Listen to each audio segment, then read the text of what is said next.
Ang nakaraan, nakadate na ni Shido ang dalawa sa mga spirit, na ang pangalan ay Toka and Yoshino. At nalaman niya na rin na hindi niya totoong kapatid si Katori at ang true sis niya ay si Takamiya. Tuloy na natin. Kinabukasan ay niyaya ng date ni Shido si Kurumi at pumayag naman kaagad ito. Sabay for the flashback si Shido sa sinabi ni Katori na kailangang ma-fall ito sa kanya at masil dahil kupal raw si Kurumi at delikado. Sabay sulpat ni Origami at tinanong siya nito kung ano ang napag-usapan nila ni Kurumi pero nailang si Shido at sinabing next time na lang at umalis. Sabay for the flashback rin si Origami sa ginawang pag-atake sa kanya ni Kurumi. Na sinasabing gusto nito si Shido kaya selos yarn. Naglalakad ng magkasama si Toka at Shido nang biglang may naalala si Toka. Mag-isa si Toka at hindi nag-break time dahil wala si Shido. Nang biglang dumating ang tatlong marites at naawa ito sa kanya. Dahil inakala nito na binabaliwala lamang ito kaya binigyan nila ito ng tip kung paano maaya ng date si Shido. At dito nga ay ginawa ito ni Toka at napapayag niya ito. I am very confused! Oh, wonderful! Those girls were right about everything! Sabay tawag ni Origami na nag-aya din ng date at hindi ito natanggihan ni Shido. Kinabukasan nga ay sabay-sabay niyang nakadate sila Toka, Kurumi at Origami. At nagpalipat-lipat siya sa tulong ni Katori habang nililigtas siya ni Yoshino sa tatlong marites dahil binabantayan siya nito para kay Toka. Man, that sure is a lot of sushi, especially after an aquarium. No, it's fine! Don't worry about us! You need to leave! Looks like it. Ngunit may nakitang mga lalaki si Kurumi na kinukupalang isang kuting. At sinabing gusto ko sumali pero iba ang gusto kong target. Habang dito naman ay nagkita sila Toka at Origami at nalamang dalawa pala silang dinidate ni Shido. That's fine! I don't have time to waste on a loser. Inutusan nila Katori si Shido na puntahan si Kurumi ngunit nakita niyang nagkalat ang dugo sa paligid habang may pinapatay ito. Nalabis na kinatrauma ni Shido. Inutusan itong tumakbo ni Katori ngunit nahuli ito ni Kurumi. Sabay dating ni Takamiya at inatake nito si Kurumi at for the talsik ito. At dito nga ay for the laban na sila. Ngunit magaling si Takamiya kaya binasik lang ito at patay kaagad si Kurumi.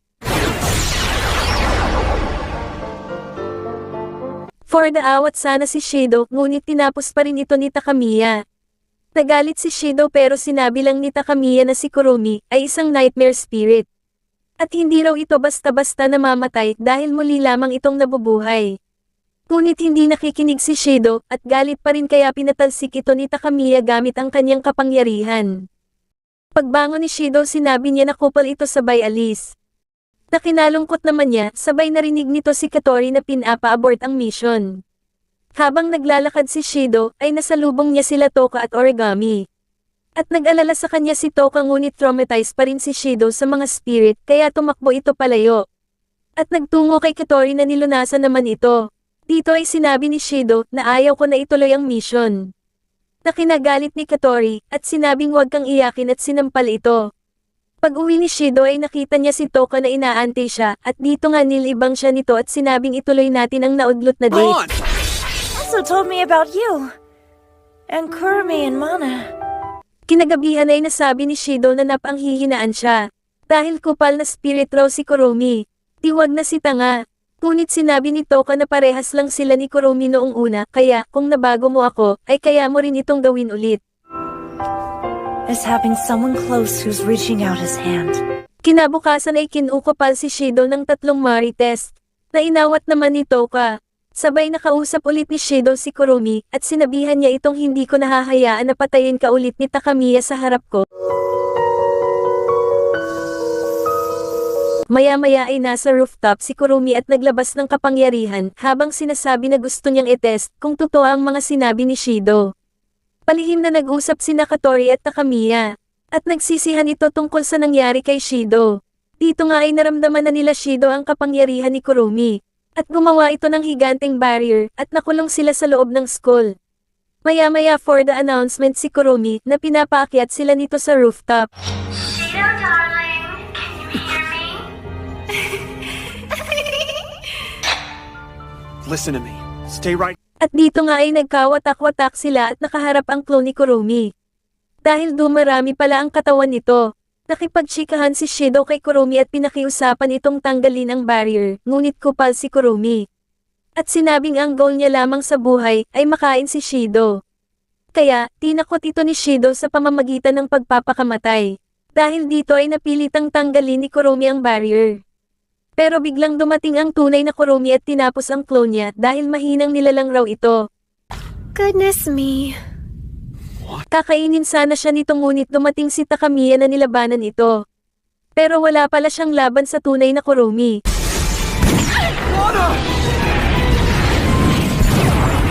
Kurumi?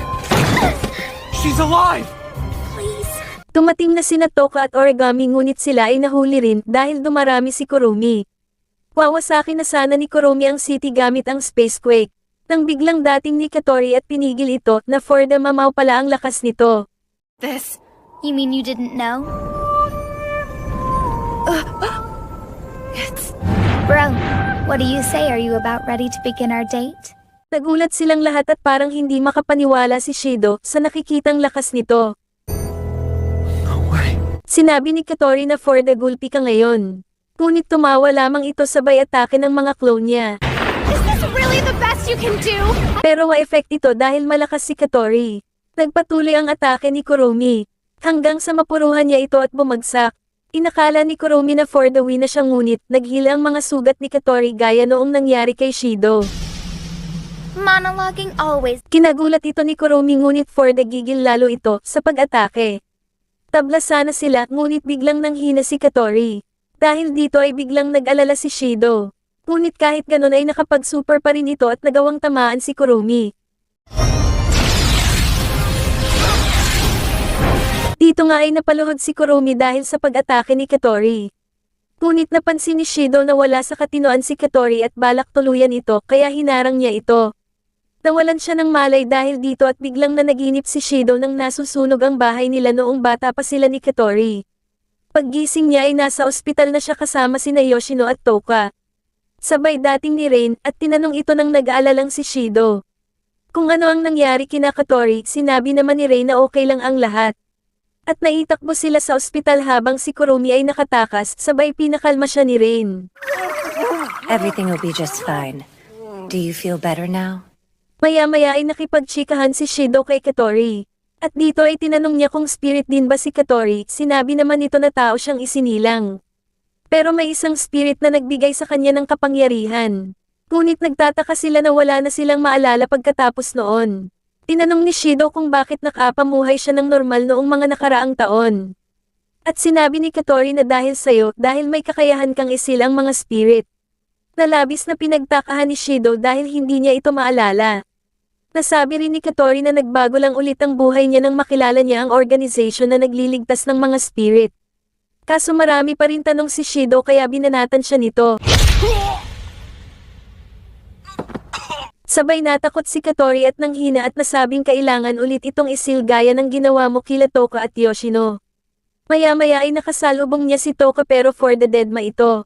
Dahil ang naiisip niya ay ang sinabi ni Rei na possible na mawala sa sarili si Katori kung hindi makontrol ang kapangyarihan nito.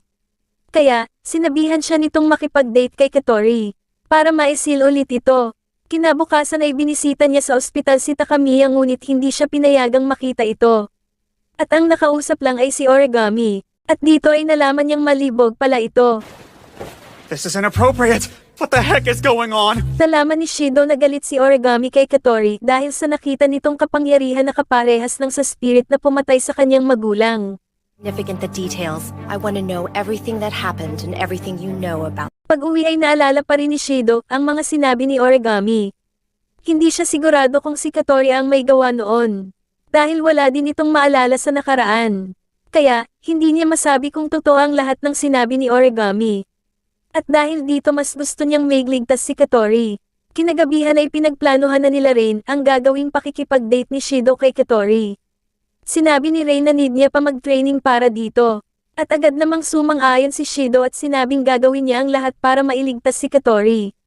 Kinabukasan ay sinamahan ni Shido mamili ng bikini sila Toka at Yoshino, ngunit nailang si Shido rito. Pero sinabi ni Rey na part ito ng training niya kaya pumayag siya dito. Kaso biglang dumating si Origami at sinisiraan nito si Shido kay Toka. Is it true? Nang hindi ito magtagumpay ay tinanong na lang nito si Toka ng tungkol sa data ng Fire Spirit. Ngunit wala siyang napala dahil bobo si Toka. Hanggang sa nauwi ang lahat sa pagpapaligsahan ng pagandahan ng swimsuit. The girls' swimwear section. That's so...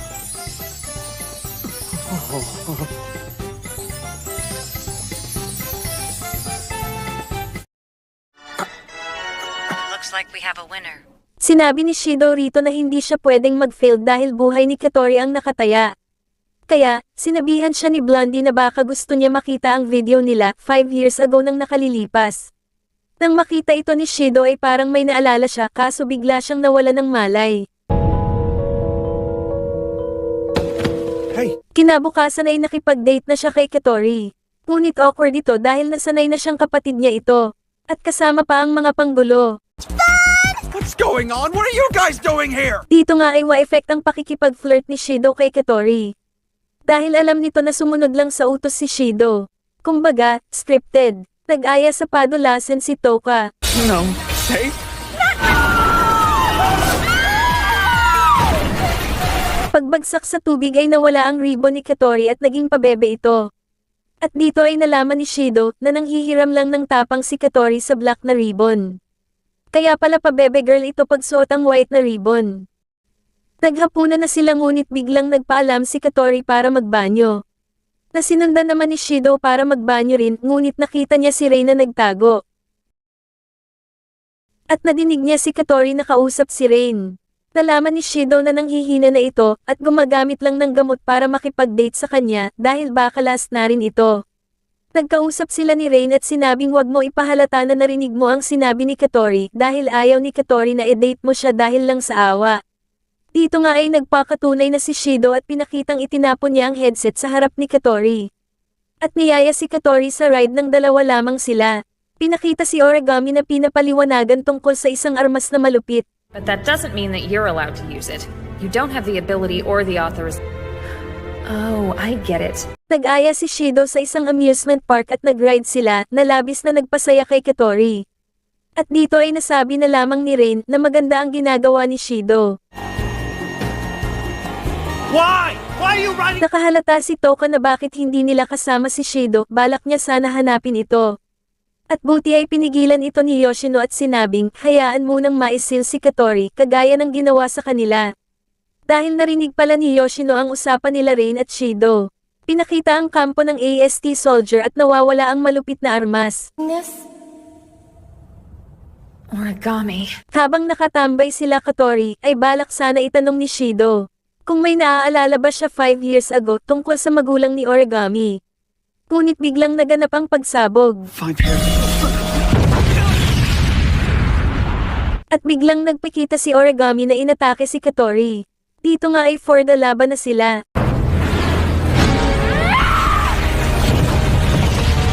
You have to stop! Na nadinig naman nila Yoshino, agad sanang pupunta si Toka.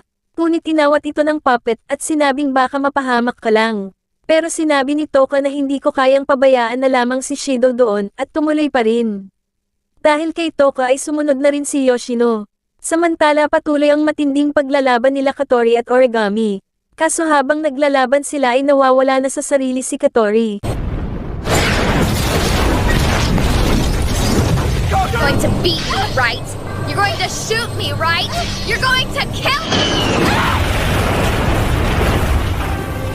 Natalo si Origami at balak na itong tapusin ni Katori. Ngunit natigilan ito nang sabihin ni Origami ang dahilan ng pagkamatay ng magulang niya. Dahil dito ay natulala si Katori at sinamantala naman ito ni Origami na naghanda sa pag-atake. Sinubukan naman itong awatin ni Shido at sinabing siya ang fire spirit ngunit hindi nagpaawat ito. Nang biglang dumating si Toka at Yoshino na pinigil siya nito. Pinagtulungan ni Toka at Yoshino si Origami. Habang si Shido naman ay inilayo si Katori ngunit natalo na sila Toka at Yoshino at wala ng oras si Shido. Dito ay sinubukan na ni Shido isil si Katori gamit ang halik.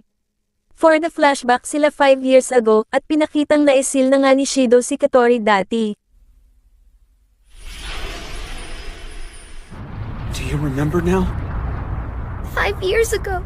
Nang makahabol si Origami ay inatake nito ang kinaroroonan nila Shido ngunit makikitang gumagaling ito. At sinabi ni Shido na ako ang spirit na dapat mong atakihin. Nanghihina na si Origami at hindi niya kayang saktan si Shido. Dahil dito ay tuluyan na itong nawalan ng malay. Sabay pinakita si Kurumi na malaya pa rin. Pagdating sa kampo ay nagsorry si Rain. Dahil hindi naman pala kailangan ni Shido e-date pa si Katori dahil love naman na siya nito. Kotori. What do you want? I really...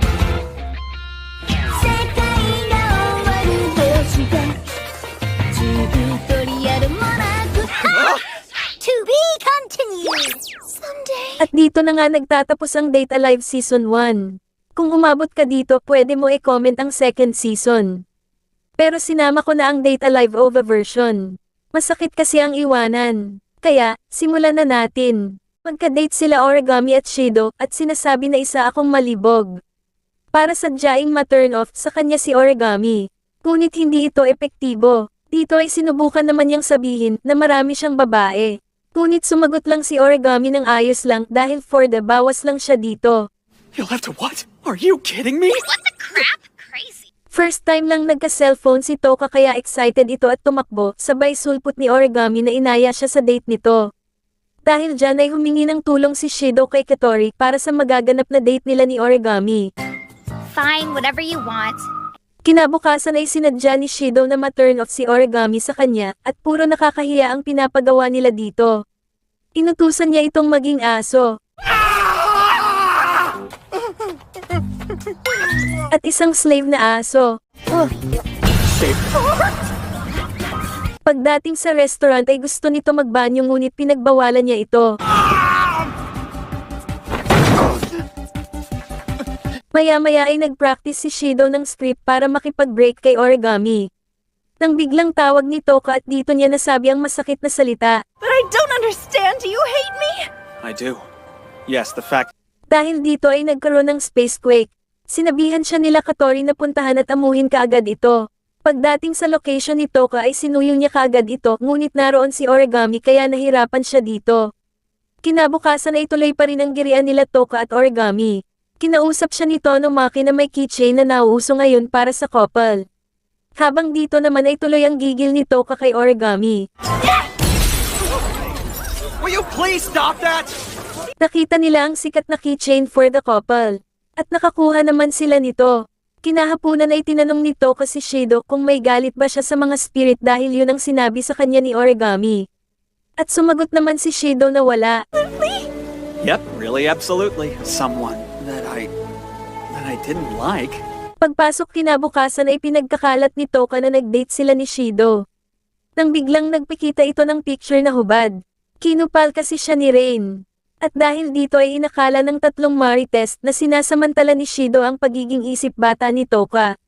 Dahil dito ay napatakbo si Shido pero nasalubong nito si Origami. Nabinigyan siya ng keychain na pang-couple ngunit tatlo pala sila meron noon. 攻めたい発生原因尊大な